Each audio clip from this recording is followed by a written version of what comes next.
Channel की सभी updates पाने के लिए सब्सक्राइब करें और प्रेस करें बेल आइकॉन।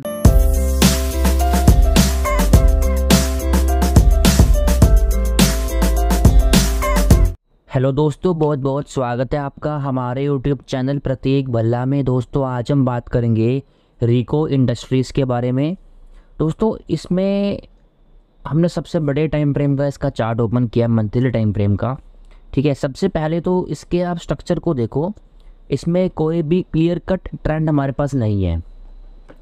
ठीक है, यहाँ से इसका ये चार्ट स्टार्ट हुआ था और ये तब से एक रेंज में ही काम कर रहा है। ठीक है, बार बार ऊपर नीचे उसी रेंज में कर रहा है।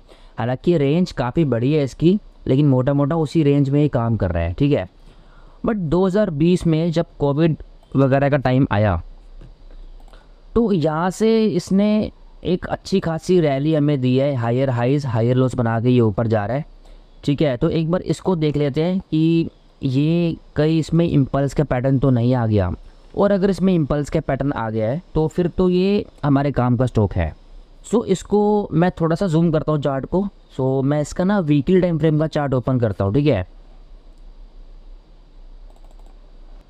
सो ये ओपन हो गया इसका वीकली टाइम फ्रेम का चार्ट। ठीक है, अब दोस्तों इसकी जो मेन नियो वेव स्टार्ट हुई है वो स्टार्ट हुई है 2020 में इस जगह से। ठीक है, जब कोविड का टाइम चल रहा था तब से।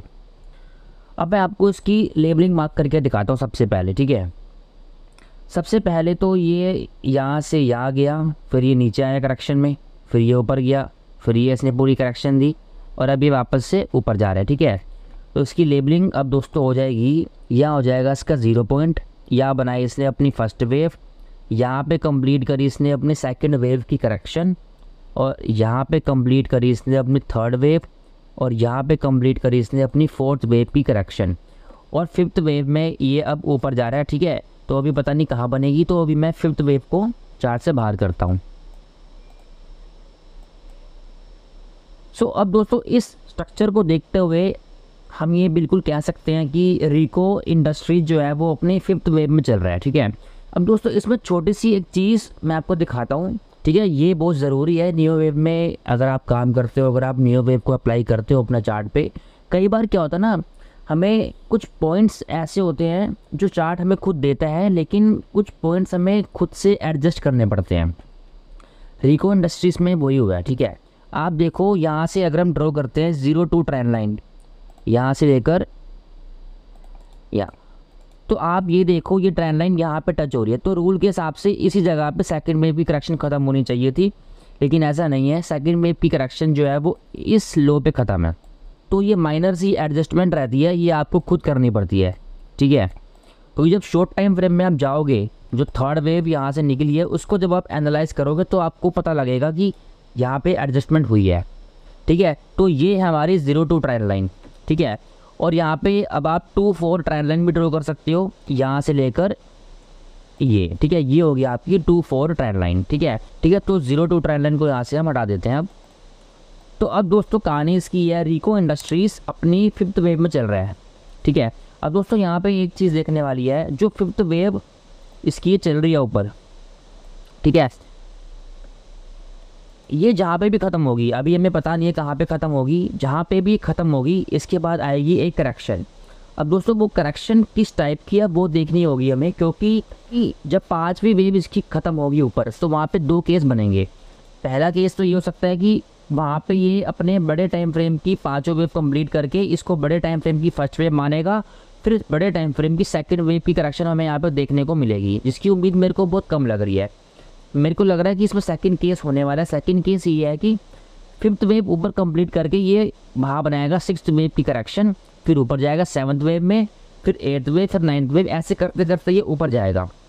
इस चीज़ की प्रोबेबिलिटी मेरे को ज़्यादा लग रही है चार्ट पे होने की। ठीक है, बट आने वाले टाइम में हम देखेंगे कि फिफ्थ वेव कंप्लीट होने के बाद ये पूरा इम्पल्स के पैटर्न वहीं पे ख़त्म करता है या उसको और एक्सटेंड करता है। ठीक है, वो बात की बात है। तो अभी के चार्ट के हिसाब से इसकी ये फिफ्थ वेव चल रही है जो यहाँ से इसकी स्टार्ट हुई है। ठीक है, इसकी टारगेट की अगर हम बात करें तो टारगेट कोई भी इसका फिक्स नहीं है, इसको हम बेसिकली राइट करेंगे। आप बस इतना ध्यान रखना एक चीज़ ये कि जो ये हमने 2-4 ट्रेंड लाइन ड्रॉ करी है, जब भी इसकी फिफ्थ वेव कंप्लीट होगी अगर वहाँ पे इसका इम्पल्स का पैटर्न कंप्लीट हो गया है तो उसके बाद ये इस ट्रेंड लाइन को ब्रेक करने नीचे आएगा, ठीक है। तो अगर आने वाले टाइम में आप देखोगे कभी भी कि ये ट्रेंड लाइन ब्रेक हो रही है 2-4 ट्रेंड लाइन, तो आप समझ जाना कि इसकी 5th वेव ऊपर कंप्लीट हो चुकी है, ठीक है। प्लस इसमें एक मैं आपको लेवल दे रहा हूँ जिसकी हेल्प से आप इसको राइड कर सकते हो, ठीक है। वो लेवल है हमारे कैलकुलेटर का लेवल। दोस्तों हमारे कैलकुलेटर के हिसाब से इस स्टॉक का इस पूरे साल का जो लास्ट रेजिस्टेंस लेवल है वो आ रहा है तकरीबन यहाँ पे 123 के लेवल पे, ठीक है। 123 का इसका लास्ट रेजिस्टेंस लेवल है इस पूरे साल के लिए। और अभी ये जो वीकली कैंडल इसने क्लोजिंग करी है इसके ऊपर क्लोज करी है, ठीक है, बिल्कुल शार्प तरीके से। तो हम ये मान सकते हैं कि कहीं ना कहीं इसने इस रेजिस्टेंस को ब्रेक कर दिया है और एक प्रोबेबिलिटी है कि अब ये पूरे साल या तो इस लेवल के ऊपर रहेगा या तो इसी मतलब ज़्यादा नीचे इस लेवल के अभी नहीं आ सकता। प्रोबेबिलिटी है आ सकता है आने को, लेकिन प्रोबेबिलिटी है कि नहीं आएगा, ठीक है। तो एक तरह से ये जो 123 का लेवल है ये इसको हम ट्रेलिंग स्टॉप लॉस की तरह यूज़ कर सकते हैं, ठीक है। अगर आप चाहे नई एंट्री करना चाहते हो चाहे आप पहले से राइड कर रहे हो, आपको जो ट्रेलिंग स्टॉप लॉस रहेगा वो 123 के नीचे का ही रहेगा। अब ये हो सकता है कि ये जो लेवल 123 का ये पूरे साल के लिए इसका, तो यहाँ पे कुछ टाइम के लिए आप देख सकते हैं कि यहाँ पे करेक्शन आ रही है शॉर्ट टाइम फ्रेम की, ठीक है। तो उसमें हल्का सा ही नीचे आ सकता है शॉर्ट टर्म के लिए, मैं उसकी बात नहीं कर रहा, लेकिन वीकली मंथली टाइम फ्रेम में क्लोजिंग करना इस लेवल के नीचे अब इसके लिए ईजी नहीं है, ठीक है। तो अभी इसकी 5th वेव चल रही है, इसको हम राइड करेंगे अच्छे से। अगर आप पहले से काम करते आ रहे हो, अगर आपको नई एंट्री करनी है तो आप शॉर्ट टाइम फ्रेम में जाइएगा, 1 घंटे का टाइम फ्रेम को चार्ट पे, वहाँ पे कोई आपको करेक्शन मिलती है तो उसके बेस पे आप अपनी एनालिसिस इस पर ऐड करके कुछ ना कुछ काम आप इसमें कर सकते हो, ठीक है। सो ये थी मेरी आज की वीडियो रिको इंडस्ट्रीज़ के ऊपर। अब अगर आप मुझसे चाहते हो कि मैं आपके किसी स्टॉक्स पे, करेंसी पे या क्रिप्टो करेंसी पे अपनी एनालिसिस दूँ, सो नीचे कमेंट बॉक्स पे कमेंट करके बताओ कि भाई मुझे आपकी इंट्रा एनालिसिस चाहिए, मैं अगली वीडियो में उसको कवर करने की पूरी ट्राई करूँगा। सो मिलते हैं अगली वीडियो में, तब तक के लिए जय हिंद दोस्तों।